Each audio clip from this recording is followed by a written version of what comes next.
Padraig Pearse was advised by Clark to seize the opportunity that had been presented to him and to make his oration as hot as hell. I now ask James O'Sullivan to deliver that same oration that Pearse gave over Ross's grave.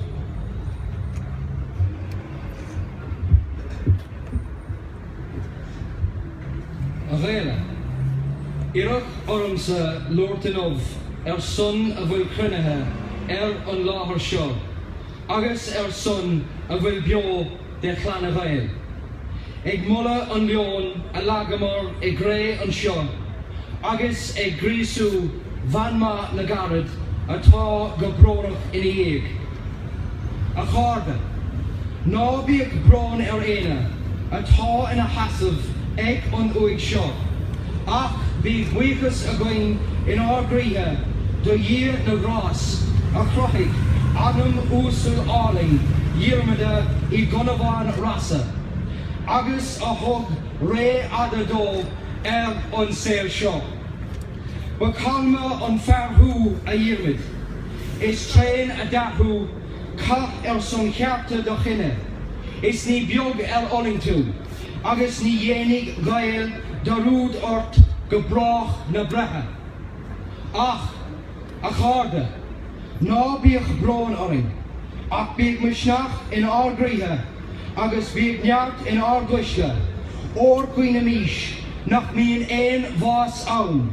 Nach mien Ashoiri in a Yig, agus Gorob as on Uig Shaw, agus as na Hugana, a Ta in our Dimple, a Eroig Sirsha Goel.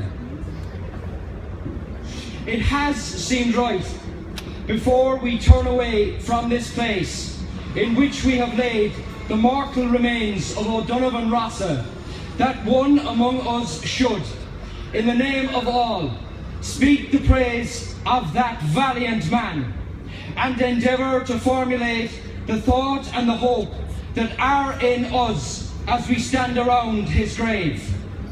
And if there is anything that makes it fitting that I, rather than some other, rather than one of the grey-haired men who were young with him and shared in his labour and in his suffering, should speak here, it is perhaps that I may be taken as speaking on behalf of a new generation that has been rebaptized in the Fenian faith and that has accepted the responsibility of carrying out the Fenian programme.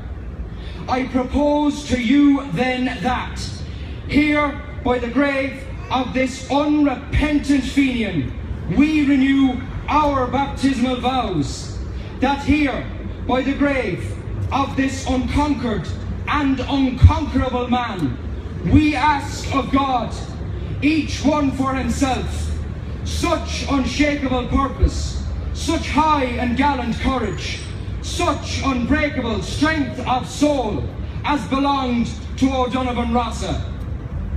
Deliberately here we avow ourselves as he avowed himself in the dock, Irishmen of one allegiance only. We of the Irish Volunteers and you others who are associated with us in today's task and duty are bound together and must stand together henceforth in brotherly union for the achievement of the freedom of Ireland. And we know only one definition of freedom. It is Tone's definition. It is Mitchell's definition. It is Ross's definition. Let no man blaspheme the cause that the dead generations of Ireland served by giving it any other name and definition than their name and their definition.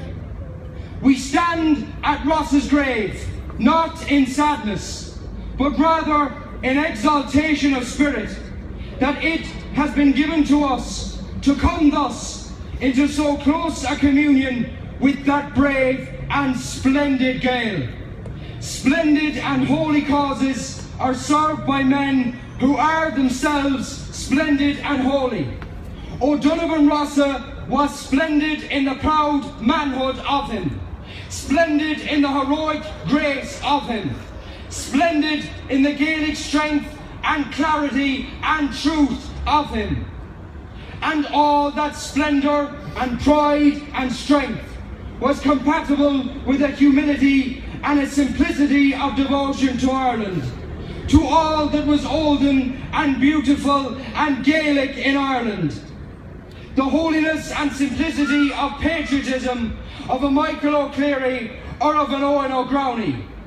The clear, true eyes of this man, almost alone in his day, visioned Ireland as we are today would surely have her, not free merely, but Gaelic as well.